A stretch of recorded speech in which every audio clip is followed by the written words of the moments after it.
They say the Bible says God created man.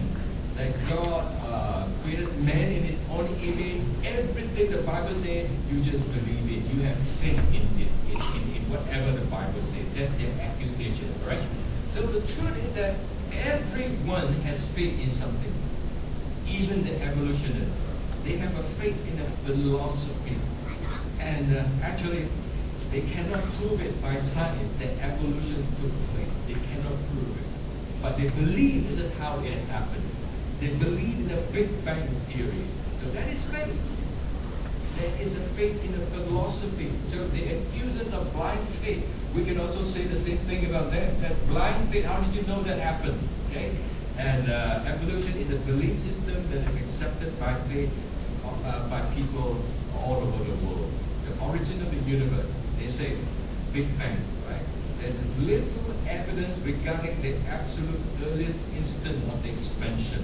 The Big Bang Theory cannot and does not provide any explanation for such an initial condition. Rather, it describes and explains the general evolution of the universe going forth from that point onward. So, people who believe in the Big Bang Theory, they say that 13.7 billion years ago, there was an explosion. So in other words, when they believe in this, you ask them how? What causes the explosion? What actually exploded? How did they explode? How big was the explosion? They say, we don't know. But after the explosion, let me tell you, this is what happened after that. They try to explain what happens after that, but they cannot explain how it happens. So that's the Big Bang, original matter. And what happened? Expansion of space and time. Right? There is an explosion, and there is an explosion of nothing into something. And they say the universe is a result of that. It sounds more like a miracle, isn't it? So if it is a miracle, then they are believing in something. They have faith also in something. They accuse us of faith, right? They also have faith in something that they believe happened, right? The Big Bang. And here is an entry. What the Big Bang Theory actually says. In spite of its name, the Big Bang Theory says nothing about how the universe first came into being. In other words, it says nothing about the Big Bang itself. They cannot explain it. They just say that this is what happened. After that, space and time continues, right? How? They have no answer. Here is a man who said that Paul Davies, physicist, evolutionist, and in this book, The Age of Infinity. Remember that, right? He believed in evolution, and he's also a scientist. He published this book. He said, the Big Bang represents the instantaneous suspension of physical law, the sudden abrupt flash of lawlessness that allowed something to come out of nothing. First there was nothing, then something came into existence, alright? It represents a true miracle, he says. Here is a believer in evolution, a scientist, and he said the Big Bang represents a true miracle. You see, they also believe in miracles, just like the Christian. And they are supposed to be scientists. Oh, we don't like to always talk about God and miracle and creation. We are very scientific people. We both don't believe in this kind of stuff. But here is a scientist who said the Big Bang represents a true miracle. Right? Creation is rejected. Creation is not scientific. This Big Bang is more scientific. It's more like a miracle. So, does it make sense? Of course it doesn't make sense. The Big Bang is more scientific, they say. And they believe that the Big Bang happened about between 13 to 15 billion years ago. There was a Big Bang and explosion occurred. So where did the matter come from that created fireball? What matter was that? In the beginning there was nothing. How can there be an explosion there where there was nothing, right? Representations of how the Big Bang happened. So the model of evolution is like this. They said 4.6 billion years ago the Earth formed. And then the chemicals form in the primordial soup, in the ocean, primordial, in the very beginning. The ocean is like a soup, it's a mix of many different things, right? There were chemicals inside there. The chemicals bonded together to form molecules. The molecules bonded together to make a living cell. So time, plenty of time, plus chance, suddenly there was life. Do you believe it? That's what they say, okay? Joseph Silk, He is the chairman of the Department of Astronomy, University of Oxford, a graduate of Harvard. All right, and given more than 200 invited conferences and lectures and so on. So a very well-respected scientist. And he said this about the Big Bang. He published this book. He's the author. He is a PhD in astronomy and professor of astronomy at the University of Oxford. He said it is only fair to say that we still have a theory without a beginning. With regard to the Big Bang theory, we only have a theory without a beginning. We don't know what really happened at the beginning. Alan Guth, what is he? Cosmologist and a professor of physics at the Massachusetts Institute of Technology, well-regarded university. Okay. In this book, scientific journal called Discover. Okay, this is what is written. The universe burst into something from absolutely nothing, zero, nada. And as it got bigger, it became filled with even more stuff that came from absolutely nowhere. This is a scientific man who is very well known in science, trying to explain how the universe came into being. All right, what does it sound like? Reading this, does it sound like something that you can understand? Right? The universe burst into something from absolutely nothing.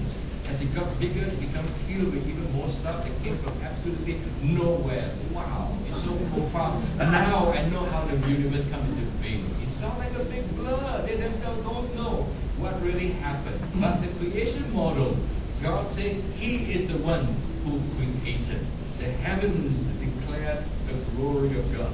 The firmament showed His handiwork. We look at all these things up in the heaven, in the sky. We can tell God is the one who created. We saw this verse earlier about the invisible attributes of God. By looking at the created things in nature, we can understand a more powerful force. God is the creator. We can see God's invisible attribute, His divine power, His divinity. So that today people are without excuse.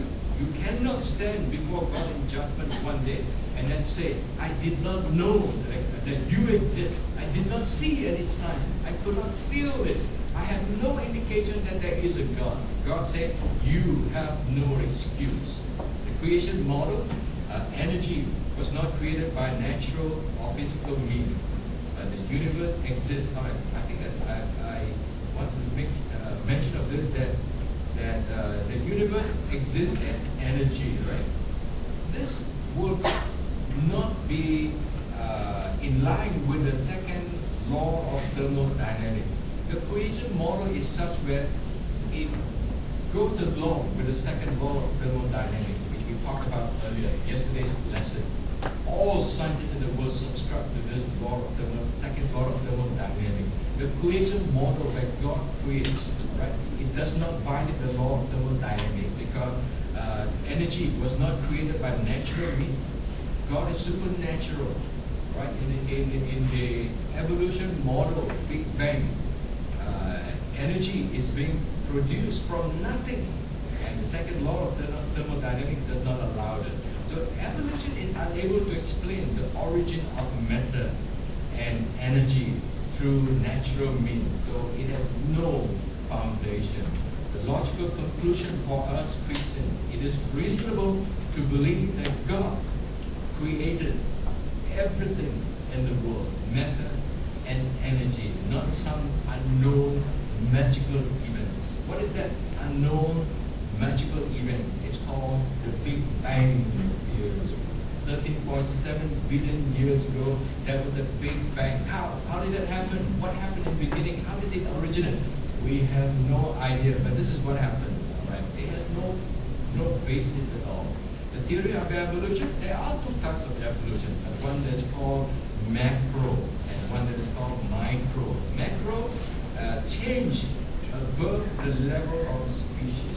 A lower form of life evolved into a higher form of life.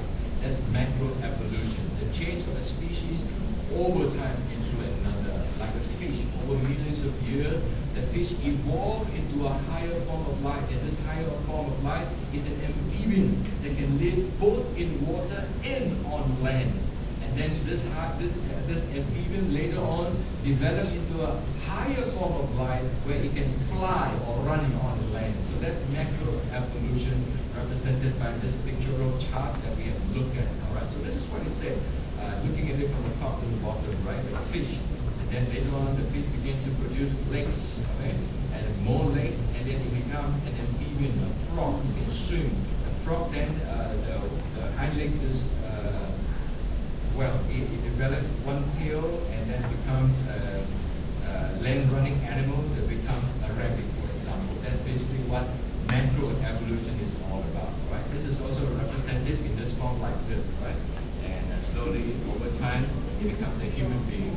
Right? So that basically represents what macroevolution is all about. So this man, Duane Gish, right? PhD, biochemistry, very well-known, prominent public speaker on creationism. He believes in creation, although he's a scientist himself and very well-known. And he said that if, as evolutionists believe, that millions of species of plants and animals have evolved during hundreds and millions of years, billion kinds, billions of transitional forms would have lived and died during those hundreds of millions of years, and thus there should be no difficulty in finding fossils of a very large number of these transitional forms. Alright, so they believe that over millions of years, that lower life form by monkeys, later on they evolved to become humans, right? So over millions of years, there should be a lot of skeletons around all over the world. You should be able to dig into the ground and then find these skeletons where they say, hey, this skeleton is half monkey, half human. There should be millions of them over the year. He asked this question, where are they? Where are they? Not one transitional fossil has been found. There is no such skeleton. If they believe that to be true, how is it that we cannot find those skeletons? If you look at a skeleton, hey, that's an animal. That's a tiger's bone. That's a monkey's bone. That's the bone of a human being. That's the bone of a fish in a fossil now. They found in the ground, buried as fossil. But never do they see something that is half human, half animal. And Darwin stated that for his theory to be true, there must be millions of transitional fossils. Where are they? Where are the transitional fossils? Harvard paleontologist, the study of fossils and rocks. And this man we look at here, and his work was something that he said in one of our earlier lessons, alright? His name, Stephen J. Gould. He said that the extreme rarity of transitional forms in the fossil record persists as the trade secret of paleontology. In other words, he's saying, do you know why those transitional fossils are not available? Those bones that we're talking about, half monkey, half human, you know why they're so rare? So rare. It is so rare because it gives rise to people like us who thrive in our trade. We are paleontologists because they are not available and we are involved in the business of looking for them. It gives us time and opportunity to sustain our work as paleontologists. If there are millions and millions of this fossil, who want to be paleontologists? That's the idea. It's very smart, isn't it, right? The evolutionary trees that adorn our textbook have data only at the tips and nodes of the branches. The rest is inference, however reasonable, not the evidence of fossil. Alright, when textbook shows you, right, lower life form evolved into higher life form, that is inference. That's not evidence. Inference means it is inferred, it is implied. It is implied that they evolved from lower life form to higher life form. That's inference. It is not evidence. It is not evidence from fossils. Fossils are things that are buried under the ground where you dig and you say, hey, that is a transitional fossil from a monkey to a human. Definitely this proves evolution. But they cannot find it. It's not available. Not in the last 150 years, they still cannot find it. This is what they are talking about. There are millions of this and millions of this. Millions of this, meaning there are millions of skeletons of monkeys. There are millions of skeletons of men. But in between, half monkey, half man, how come we cannot find the skeleton if evolution is true? The answer is because evolution is not true. It's just a theory. This is what men infer. And And if evolution is true, you should be able to see animals like this. You should be able to see animals like this, where they evolve. This is macroevolution. How about this? Have you seen that before? Have you ever come across an animal like it? What about this?